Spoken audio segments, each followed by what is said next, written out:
Hello and welcome to this episode of Battling with Business with me, Gareth Tennant, and Chris Kitchener. In this podcast, we explore ideas and concepts around teams and teamwork, leaders and leadership, and all things in between. It's a discussion between a former Royal Marines officer and a product manager from the world of business, comparing and contrasting our experiences as we attempt to work out what makes teams, leaders, and businesses tick.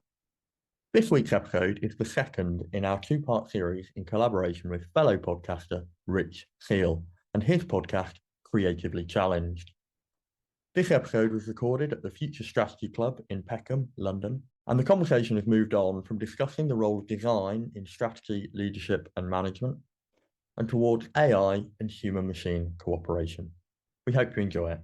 So, AI, the robots, they're coming to take your jobs, they're coming to kill your families. They've already taken your job, haven't they? Because They've already taken my job, yeah. You've shown me already today some pretty amazing SUVs that were designed with, what, 2 words? Yeah, so the first brief I gave, and at the time it was a free app, AI, this is sort of when DALL-E came out, but it wasn't available for people to use. The first brief I gave AI was 2 words, and it was electric SUV, and SUV is not even a word. I didn't explain anything, and it came up with some quite incredible bits of artwork. However, I started briefing it in a much more detailed way, saying, can you a futuristic, putting words in, like actually putting a date in, so saying 2030, a concept car for 2030, that kind of thing. It's not so good at that.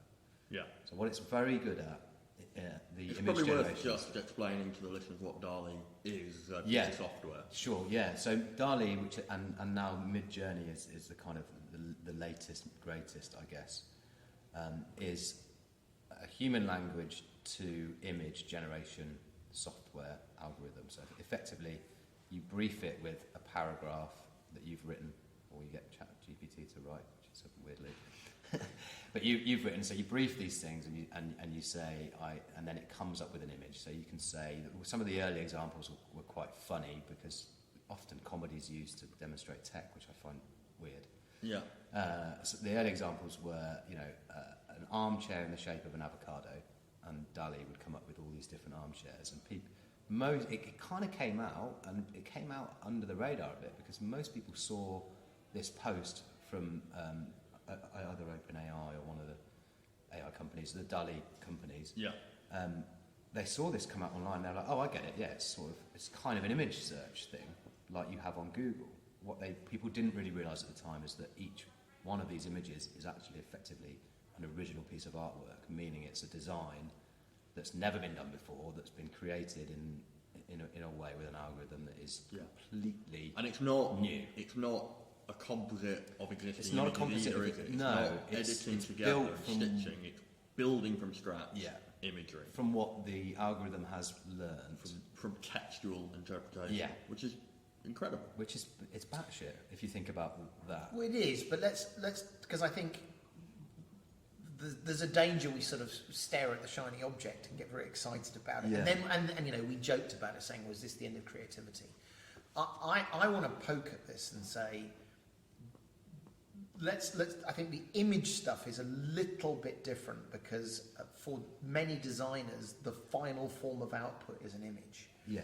But if we take ChatGPT, so ChatGPT along a similar thing where you can ask it questions and it will go and do things. And, we're pulling the curtain back. Sometimes myself and Gareth say we're going to talk about something for a podcast. And for interest, I went to ChatGPT and said, "Can you make me an outline for a podcast that talks about X?" Yeah.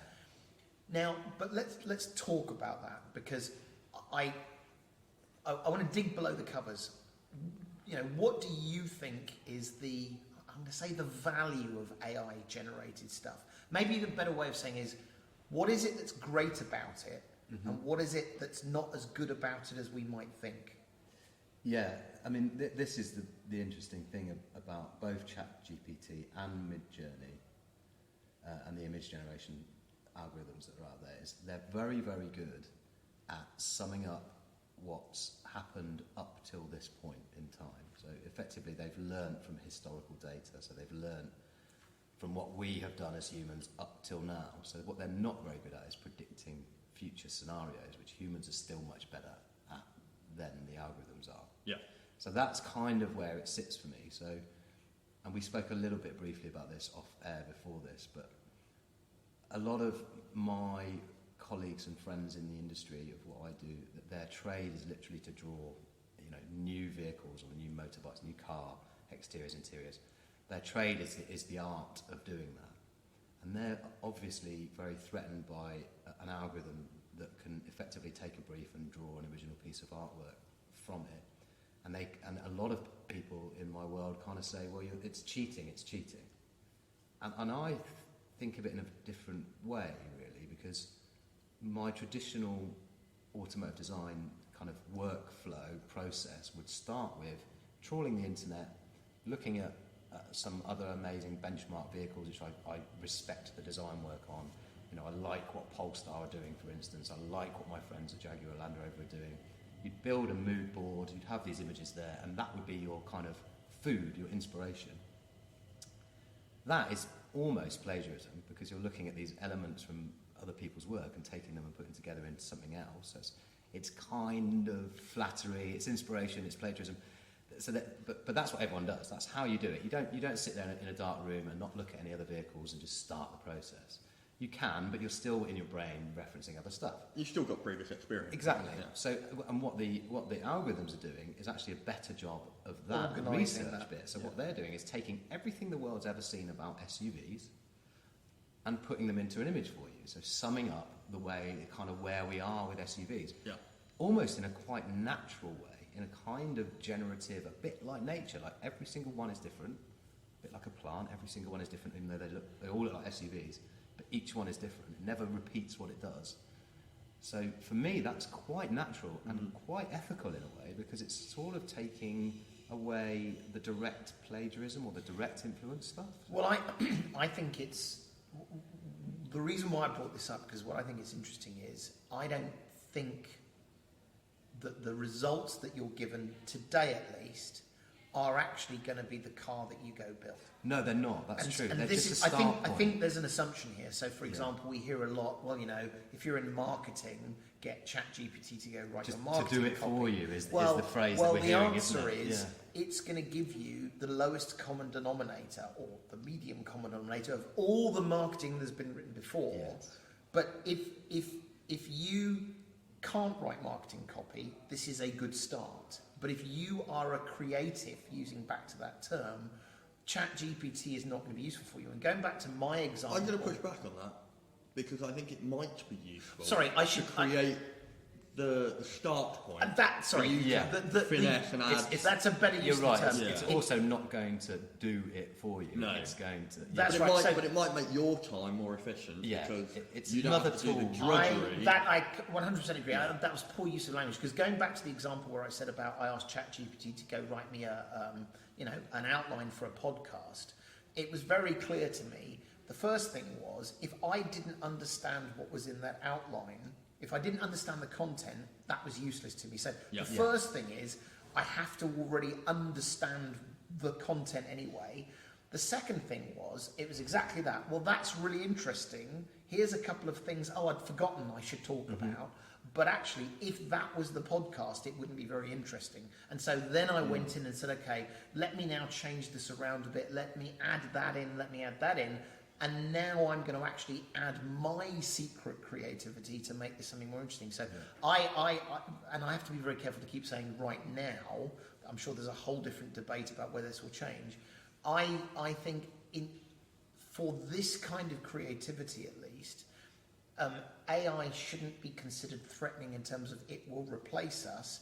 I think it will enable us to spend less time doing the things that perhaps aren't the truest creativity. Yeah. So you look or the traditional thought of what creativity is. I think it's changing. That's another good one. I think it's shifting creativity. So just to finish that sort of thought on drawing a car, looking for other images for inspiration in itself, that is not creativity per se. The creativity bit is, now that I've collected those, what do I do with it? What do I do with it? That's the bit. So this is the thing, because creatives are really bad, or I find myself anyway, I can't obviously talk for anybody, but as a designer it's very difficult when you can do anything. So if someone says to you, design the ultimate car, in fact, that's really difficult because there's no goalposts.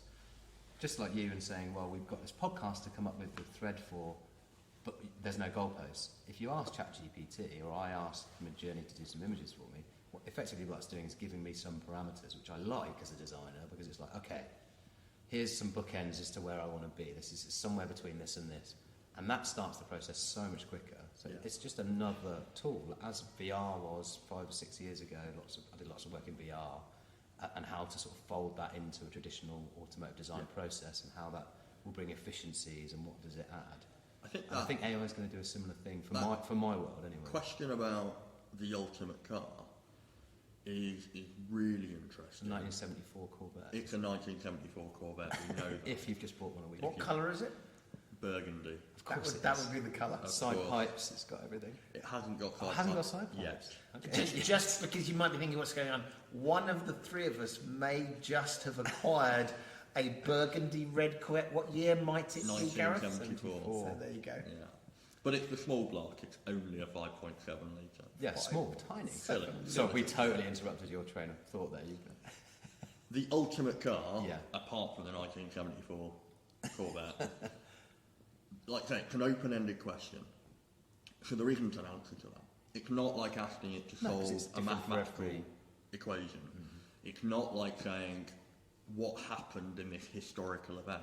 So it's very similar to problem solving in the future. These are open-ended problems where we've already discussed the need for creativity, the fact that there isn't a solution. You have to be comfortable with ambiguity. And so it doesn't matter how powerful your AI is or how powerful it becomes, there is no way of solving the problem, design the ultimate car, because there's no answer. There's no answer. It's a chaotic problem. Well, let's push on that, because I think there's another interesting. Without saying it, we've been saying, who is better, a designer or Dali? There's sort of an underlying thing there.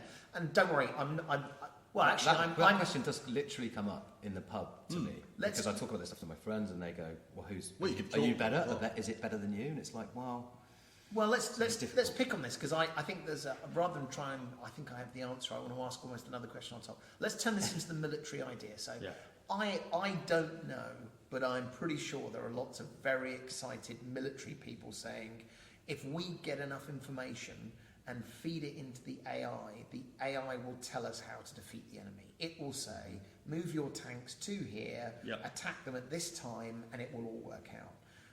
So alarming thought.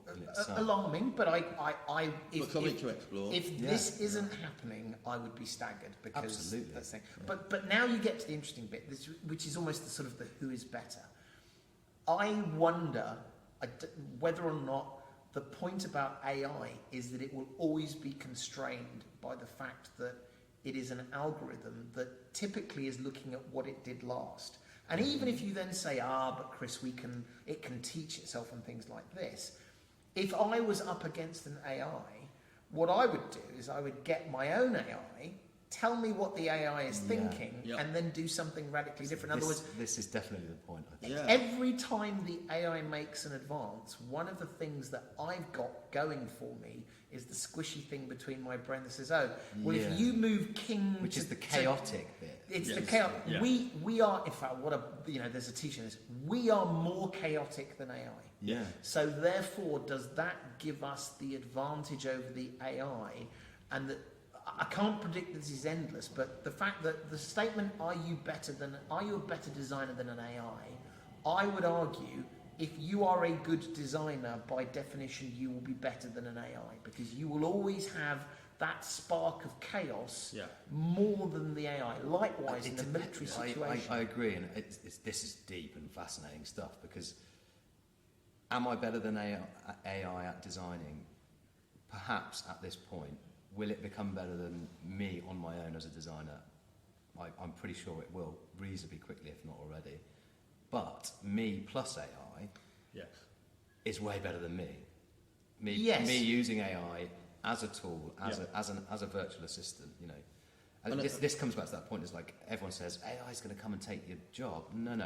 someone using AI, if you're not using AI, is going to come and take Yes, it. I think that's the point. And someone using AI is never going to be taken over because it's the bit that goes on top. So I mean, we haven't talked about this, and I haven't really explored this, but you know, ChatGPT as a leader, as a manager, where's the value? Well, you know what?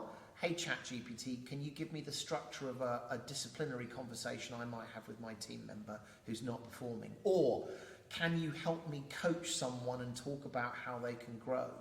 Again, ChatGPT is not going to give me the answer, but ChatGPT is going to say, well, I know lots of other people have done similar things. I can give you the first framework that you can build on. And then it comes down to okay, if I'm a terrible leader, I'm going to read out what ChatGPT says and have minimal value. And if I'm a good leader, I'm going to say, thank you very much. That would have taken me half an hour just to sort of... And you've given me the structure. You've given me the structure. You've given me the beginning. Now I'm going to put my logic on top of this. And I'm going to say, you know what? It turns out that Bob doesn't need disciplinary. I think Bob's got a problem at home. And he needs some support. I need to give him support, which is, that's the thing that the AI doesn't know. Bob's performance was low, so we should give him a disciplinary. No. Bob's performance was low. Have you asked him what happened at the weekend? Yeah. So there's a concept that came out of the Soviet Union in the late 60s, early 70s. I can't remember what the Russians called it. But It's not communism, is it? that was already quite well. That was already okay. I'm just checking. It's a military concept, but the Americans took this concept, slightly adapted it, and they called it the revolution in military affairs.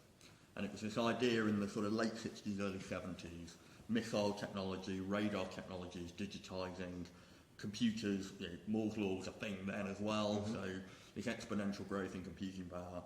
And there was this idea that if you had more data and faster computing, you could win wars.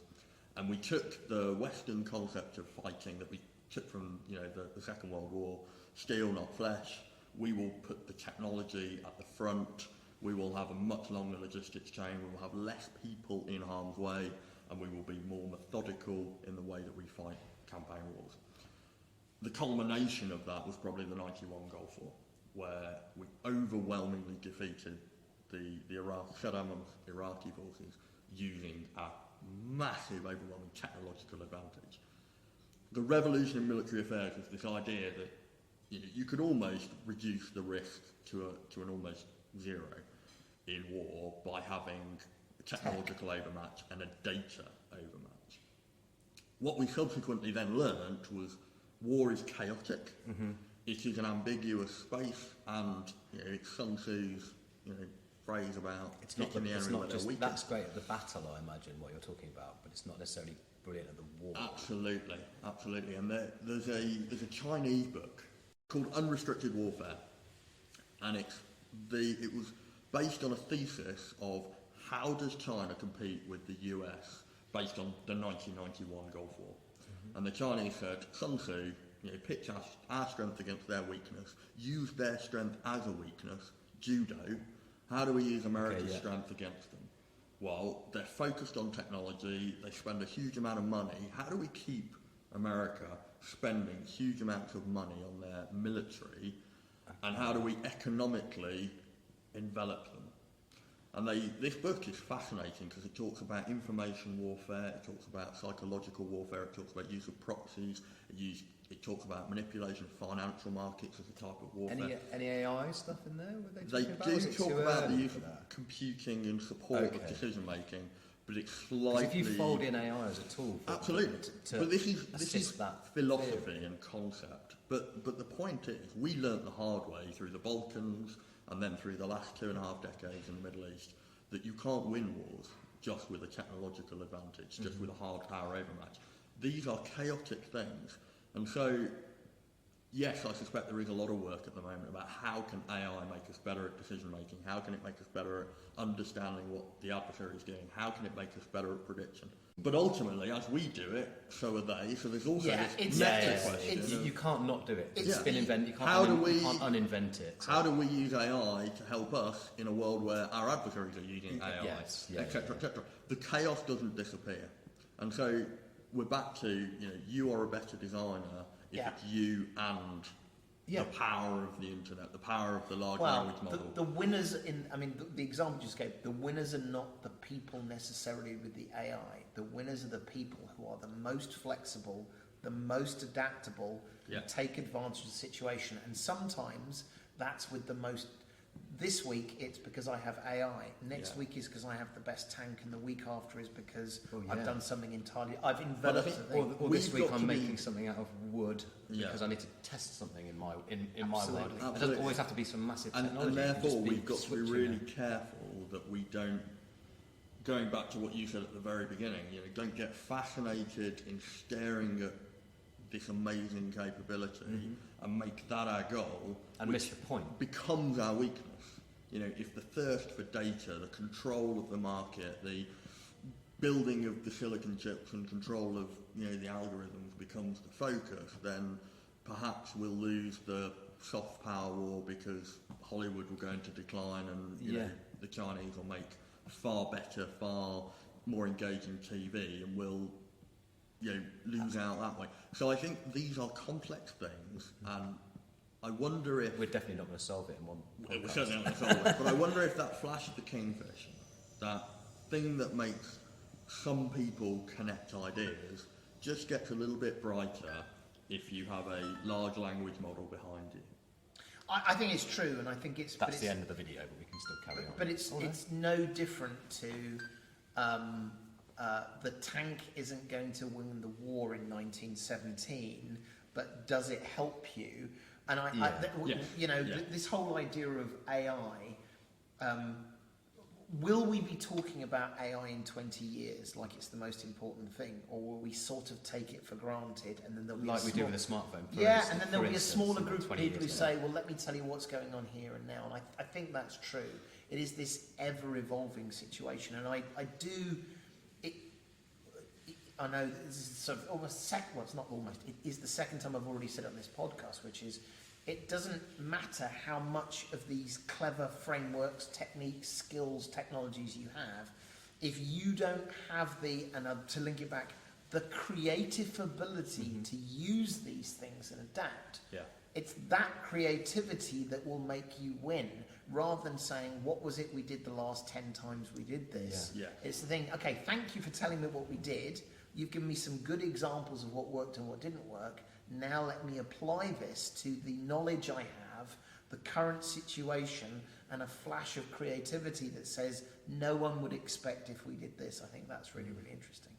This goes back to the point that what AI is really doing is actually just lifting us. What all technology's ever done is just lift us up another level in the sort of creative food chain. So it's lifted me to director level, even though I'm just on my own at home, because I have an AI, effectively a lot of AI assistants, So it's just lifted me up. And if you see it like that, I think you can use it to unlock some creativity. You can use it to unlock some innovation, and that's kind of the way I hope to use it in the future. I hope to use it for good. My job is to be optimistic. You can't really be a pessimistic designer. Not long term anyway. I think you become a starving artist at that point. Maybe. And I think if you kind of got a responsibility as a designer to do the right thing, because you're the person pushing to get something new made. And it's always a difficult thing. My old boss Jeremy White used to say, we're in the business of making stuff, so that's a difficult thing to get straight in your head, because really part of your ethos as a designer is to do better things for the world.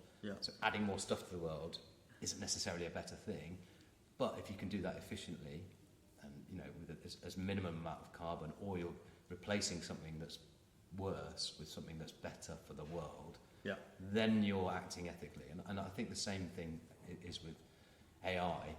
It's the same theory. We need more people to engage with AI in an ethical way. So we need more people to engage with it to see how it's working. But we need them to do it in a. We don't have a choice. They're calling for a 6-month break. I know, but that's just not feasible, because it's already out there. Well, that's like saying after in the first use of the atomic weapon, hey everyone, we should stop for 10 years. So, okay, no. Are we going to set fire to the entire Earth's? There is. The ecosystem of the entire Earth with this atom bomb? Maybe not. Maybe let's do it anyway.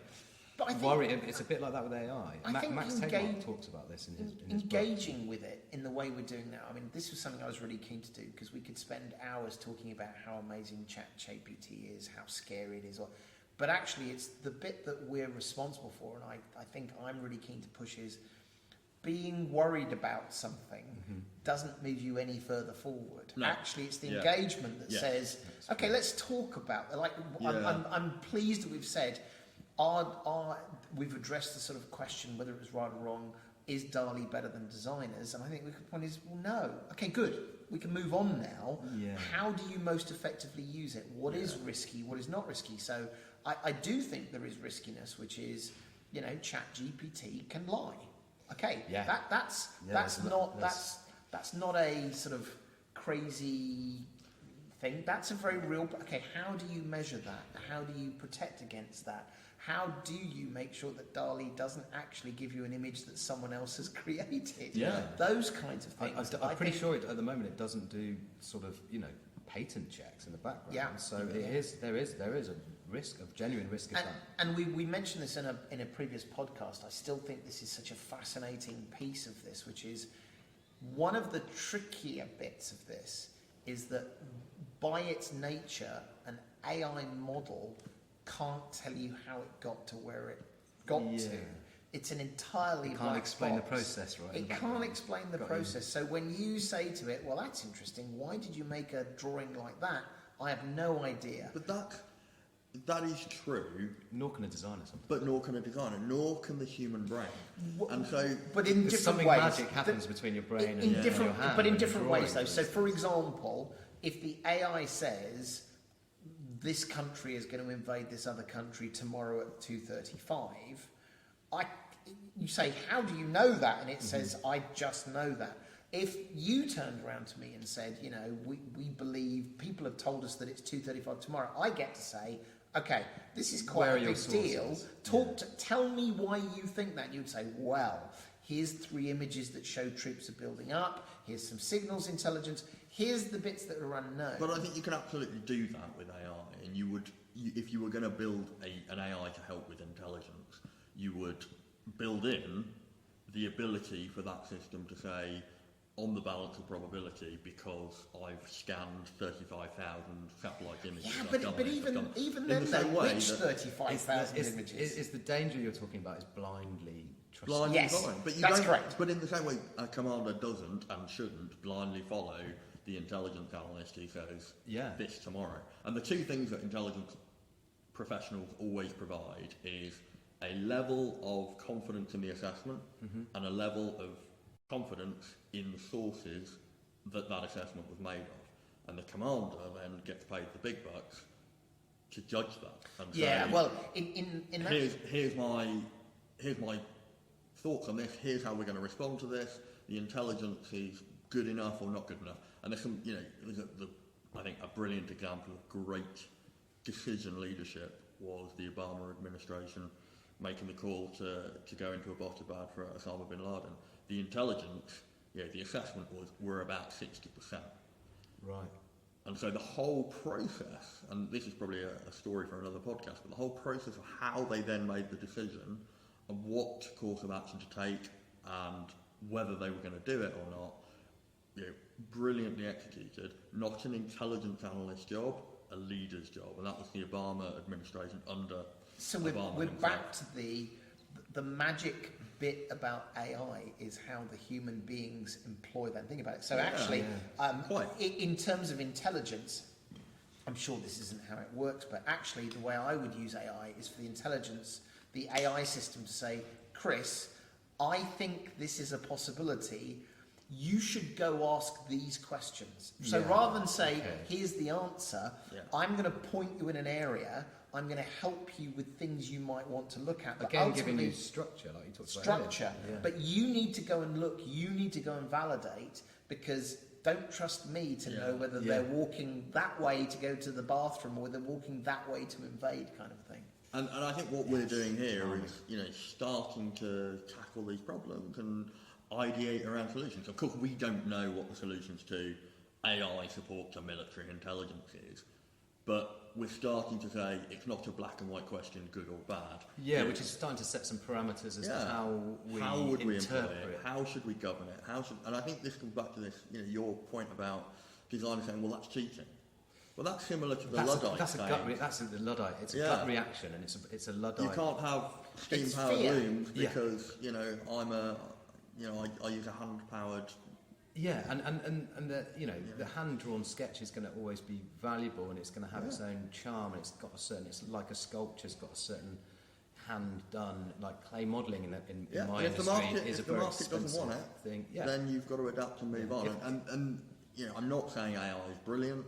I'm not saying it's terrible. I'm saying it's here. We have to engage with it, and we have to have really sensible conversations about how we govern it, how we govern its use, where the government can, where they can't, where we should have international conventions. Otherwise, it's Wild West, right? Otherwise, it's going to happen anyway, and it's going to be the Wild West. And we talk about the dystopian future of AI. It's going to take over the world. There are really three areas that I think AI can have negative effects. Not three areas, three ways. One is bad actors using it. Mm-hmm. Bad people can use AI. There's already cases of AI fraud where they've used AI from a voice sample to get somebody to pretend to be an individual, phone that individual's mother and say, I've been in an accident, can you transfer some money? Mm-hmm. Oh, you don't sound quite right. Oh, I've got a cold. It's not COVID, don't worry. That's AI persuading a mother. But that was somebody. Yes. That's a bad actor. That's a bad actor. So bad actors have always existed, and we use the tools. The internet did this. The internet opened up the world to online. It's brought vastly fraud. more good than it has bad, but the bad. We also use the internet to find fraudsters. So we can use AI to protect people as much as we use AI to attack people, and so I think there are bad actors. That is a thing. And it's just the use of technology. So the second way that AI can have negative effects is the unintended consequences. So AI systems, I want you to, work out the best way of, cleaning the oceans. This is the paperclip thought experiment. Have you heard this? No. If you task AI with being the most efficient at making paper clips, and you don't give it any parameters, you may end up in 20 years with a planet that is a paperclip factory with no humans on it. Yes. Because the AI has gone to the point where it just cares about that one thing. So and Max Tegmark, this guy, talks about this stuff, and he's amazing at it. But I think what's important about that is that's not AI suddenly becoming sentient and going, I hate my human overlords, I'm going to rebel. It's a bad brief. I love that. Wouldn't that make designers laugh if just before the world ended they went, it's a bad brief. But of course, that might be the way it happens. The way Max Tegmark, again, I hate to go back to him all the time, but I find everything the way he writes about this absolutely fantastic. He wrote an amazing book called Life 3.0. The first 20 minutes explains how the creative industries are going to go to AI first, and this was written 6 or 7 years ago. Yeah. And it's playing out right now, so effectively it's completely right. But he talks about even if we are heading to a cliff where AI is going to sort of optimise the paper clips and kill humans, the view on the way there is so beautiful we won't even notice because the technology is magic. Unintended consequences of AI can have negative effects, but we've got to be very clear that that's not the AI suddenly becoming sentient and deciding to be evil. I talked about this with Paul Armstrong. AI is still based on logic circuits, which is still based at its fundamental level on transistors moving an electron from one state to another. It's still a digital system.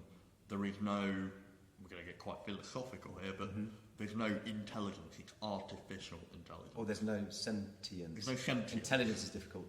Again, just because of but it's artificial intelligence. So there's no sentience. There's no, as far as we know, and I know there's a few people out there contesting this, but there's no emotion to the logic circuit. When you take out, a silicon chip, it is still a piece of machinery. The fact that it can emulate emotion, the fact that it can feel human, doesn't mean it is. It's the unintended consequences, like I say, it's a bad brief. It's the paperclip thing. Yeah.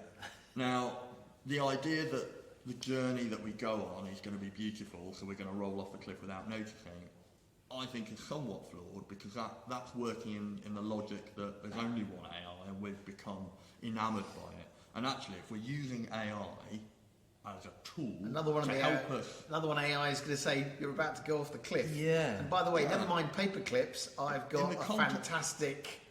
insert other thing. Yeah, absolutely. And if we're in the context of ideas and creativity, in the same way that, you know, the guiding hand of the market allows productivity and capitalism to work, the same thing will happen in the competitive market that is enabled also by AI. So we're not going to end up in a world where there's only paper clips, because guess what? We'll suddenly realise that I can't get Weetabix, or the cost of fuel has shot up, and the AI that I use to help me do my financial predictions for, I don't know, buying oil or selling pork or whatever it is, will tell me, will show me, and the interactions that we have as people in a complex world.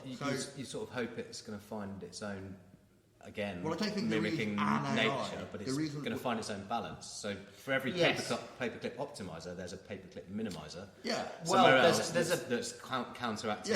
Yeah. So what I'm not saying, we're not going to have some really, you know, catastrophic errors on the way. People might die. Well, I think if there's any errors, it'll be the end of. Yeah. I don't think we're going to get to the end of the world. I think there will be accidents. You know, Tesla has already had... It took a very dark turn there. It started very optimistic, we would be fine. And it's like, and then your phrase, people are going to die. I know. Yeah. Well, I mean... but I think it's true. But it's like every tool. A car is a power for good. We've got ambulances. But it can also be used as a weapon. It can be used as a weapon. And people, when the car rolls over off a cliff, people will die. And I think when we think about this dystopian future of the robots taking over, you've got to remember this came from... early science fiction in the industrial age, through the Industrial Revolution, where, you know, these steam-powered machines that are loud and scary and taking jobs and changing the face of the world, all the way through, you know, the digitisation. We thought about robots as humanoid androids. Think about the Jetsons. You know, was that or Terminator? Even, you know, Well, I'm going to use the Jetsons as that, you know, cartoon that we all watched as kids. You know, all of the robots, all the smart technology had arms and legs. It was mobile, it moved around. That isn't the world we live in. So the AI might have unintended consequences and try and go down bad paths. What it's not going to do is, I'm not going to suddenly find that my, you know, alarm clock or toaster has grown arms and legs and is strangling me in the night. That's not going to happen. What might happen is there might be a fuel spike in price. Grain might. Or your Tesla makes a mistake. Or Tesla makes a mistake, and, you know, there's a fatal accident. We're not suddenly going to go from everything's fine to catastrophic failure. The third way, and I think this is perhaps something we do need to spend more time thinking about, is the unintended consequences of human interaction with things that feel intelligent, that feel human, that feel sentient. So we are currently grappling with the second order consequences of social media. The effect it's having on our kids, the effect it's having on our ability to interact, the addiction to those likes and the endorphins that it gives us. Suicide, all of that is, you know, something we are really having to deal with because of the quite severe social change. I think we're going to have similar problems with AI, and I think there will be some really negative consequences as a result of that.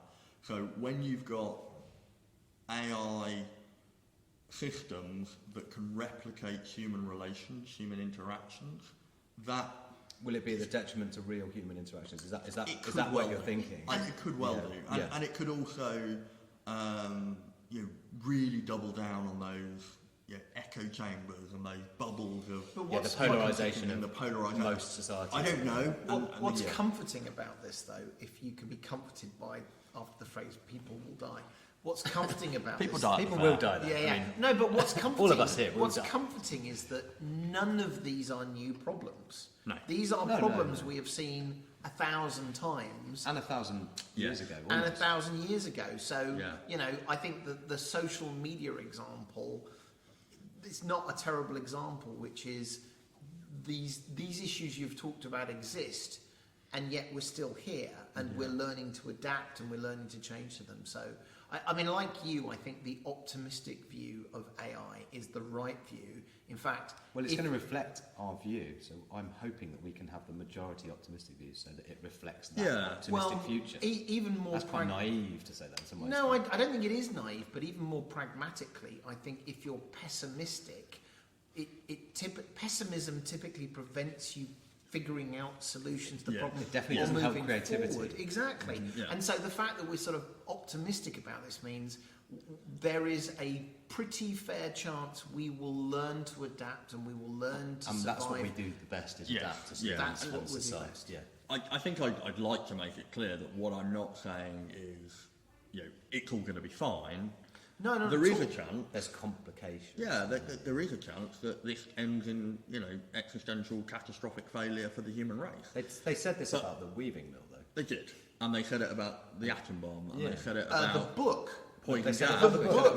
I love that about the book. Everyone thinks, how could you be sad about the book? Yeah. At the time, we're both dyslexic, so we are quite sad about books. I love the audio book, but so these things can happen, and we need to be guarded against it, and we need to be having these conversations. But the point I want to make is, it's not a case of once you let AI go, it's inevitable that we end up in this. The train is rolling down the hill. The train is rolling down the hill, and it's too late. I think this is a creative problem, and we don't know what the statue on the block of marble looks like. We don't know what the creative solution is yet. Yeah, and we are partly getting a little bit, not the three of us, but society at the moment is partly getting a little bit nervous about this, because not of the technology and the potential of technology, but because it's wrapped in ambiguity and uncertainty. And we know, as human nature, we struggle with uncertainty and ambiguity, and becoming comfortable with it is really important. So, there is absolutely a role for creatives, because bringing this all the way back to the beginning of this conversation, becoming comfortable with ambiguity, being comfortable with finding the solutions to complex problems is the job of a creative. You know what it is? It's being comfortable with being uncomfortable. Yes. It is what we're all talking about, kind of. It's why you wargame. It's why I have creative events. It's why I say yes to design briefs that I've never done before, because I'm comfortable with being uncomfortable enough to go through the process to get there. It's an exceptional example of an everyday skill. Yeah. If that makes sense. It's actually the most human thing we have, really, is adaptability. Yeah. We've adapted to having smartphones in our pocket, possibly too far, but even 10 years ago, when we had the first iPhones, if I said to you, you'd be able to watch a cab come to your front door from the comfort of your seat, you'd say I was bonkers. At that point, the only thing that they did with the accelerometers was, again, using comedy to demonstrate tech, was to have a fake pint beer app. Remember that? Yeah. And they didn't realise what the accelerometers in the phone could do. Now look what those things can do with the same bit of tech. So you have to test these things. You have to use a bit of comedy. I love your idea with creatives become comfortable with being uncomfortable, because that is exactly the way I think about a good soldier. A good Marine, good soldier, good sailor, good airman, doesn't really matter. Being in a military environment, you get good if you are comfortable with being uncomfortable. Because it sounds like the best ones are creative then. Absolutely, and we've talked about the value of creativity at a tactical level in small teams, and leading from the front as the situation in front of you changes. And we've talked about the need for being comfortable with uncertainty, because you're waiting for other people to tell you what the overall vision is and what your part in that is. And I think, on a physical level as well, there's a huge amount of just being uncomfortable, because it turns out warfare is a pretty it's quite an uncomfortable thing. endeavour. And you lose sleep, you go hungry, you are exposed. You're cold and wet. I love it, because these are you've just talked about why in the military being uncomfortable is good, but I think this is absolutely universal. Another way of saying it is the generic skill to be able to tackle any problem and tackle it in an effective way. part of our conversation about AI today was almost to stop staring at the shiny thing and being entranced by the shiny thing and say, what's behind the light? Oh, it's just a lamp. I understand that. Can I use that lamp? I think this discomfort is counterintuitive, as in no one likes to be uncomfortable, but it's how do you once you accept it, you then start to move beyond the discomfort to actually how do I make my situation better. It's the only way that I've actually engaged with AI, because the gut feeling run away as from an it. artist is run away. Yeah. This makes me feel uncomfortable, man. Yeah. You know, this thing. My God, I'm over. It's doing my job incredibly well. The more you dig in, the more you engage, the more you realise it's not. It's just going to help me. It's a tool. We won't go back to all that stuff. Interesting parallel, which I think is sort of a slightly different version of the same thing. So, talking to designers, you know, you would imagine that the best thing you could do for a designer is to put a blank piece of paper in front of a designer and say, where you go. And I see the look on your face of absolute horror. So, one of the things that can work well is constraints. Please constrain me. Well, you can only use half of the piece of paper. You can only use these 3 pencils. These are the goalposts. And by making you uncomfortable with constraints, that can often help the creative process. And I think that's a little bit the same here, where we're saying to be good leaders, to be successful in business, it's important to be uncomfortable. Is that because we think discomfort is good in a sort of a Catholic sort of a way? No. Discomfort is good because it triggers this behaviour in us that creates better problem solving. This is why when you're talking about wargaming, that you have those very, very far away from the plausible. Yes. In that diagram, you wargame completely. What do you call it? It's an edge case. Yeah, so wild card scenarios. Of course. Yeah, so we wargame what we think is going to happen, most likely. What is perhaps the most impactful, what we call the most dangerous, which can be an edge case. And then we will wargame a series of edge case scenarios, which is a possible, plausible, but not very likely outcome. And the purpose of these things is not to predict the future, but to get us comfortable with a range of possible futures, so that when whatever the reality is comes, the uncomfortable as the future unfolds, we're not as far off from it as we would have been if we'd not thought about it at all. There's a really good late historian called Michael Howard, who talks about the role of understanding future warfare is not about predicting the future so you can be right. The role of understanding the future of warfare is so that you're not so far wrong that you can't turn it around. And I think that's, it comes back to that creativity thing. We've got to be comfortable with the fact that these are open-ended, chaotic problems. We're not going to solve them. We're not going to solve AI using AI. No. We're not going to solve AI by sitting and gazing at the problem. We're going to feel our way through it. We're going to come up against things that work and things that don't work. There will be failures along the way, and we will test and adjust and adapt.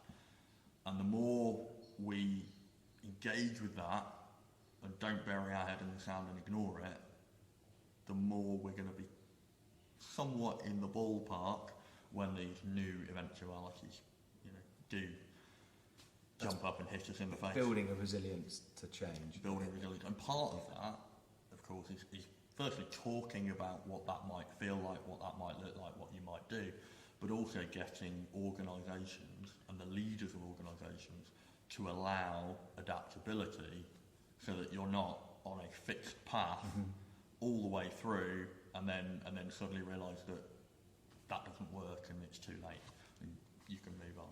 I think that's probably a really good point to draw us to a close. I have a feeling we're going to be doing this again. I have a feeling. I mean, there's you could take any 30-second part of what we've been talking about and have a 4-hour conversation about it. So that there's so much, and we've brilliantly skimmed the surface of a lot of things there to open the questions, and it's going to feed into the rest of my series of podcasts for sure. And I imagine it will feed into what you guys absolutely are doing. will, yeah. So I think it's worth, as always, thank you for listening, and if you want to get involved, talk to us about what you've heard, agree, disagree, comment, ask questions, then please do. Fact check us. Fact check us, absolutely. So we have an email address. We're at battlingwithbusiness@gmail.com, and we are of course on Twitter at battlingwithbiz, biz with a Z. Tell your friends. If you are new to this, there are a number of episodes on all sorts of topics. We have lots of fabulous guests and topics, so please do go back and take a look. Part of this is about building a community of people who think these topics are interesting and well worth listening to. So, brilliant. Rich, thank you very much. Well, no, thank you guys. I think it's it's been a really good experience for me. This is only my second episode, so it's really nice to sort of combine two. It seemed mad to go on your podcast and have you come on mine. It was like, why don't we just do one recording and take it away? And but it's been fantastic. Thanks, and good to meet you, Chris, because I haven't met you until today. I think we were at risk at one point of doing what Alistair Campbell calls pedultery. What's that? Cheating on a podcast with another podcast. Oh, is that what? But we've combined two. I'm so new to podcasting. I didn't know there's all these phrases I need to learn. But I think we just have an open relationship now. We're podcasty amorous. Are we a polyamorous? I think on that note, this is definitely going somewhere dark, somewhere weirder and darker. Cool. Thank you very much for listening. Thanks a lot, gentlemen. Thank you. Goodbye very from much. me. And goodbye from me. And I guess goodbye from me. That sounded like 50s BBC. Does, doesn't it?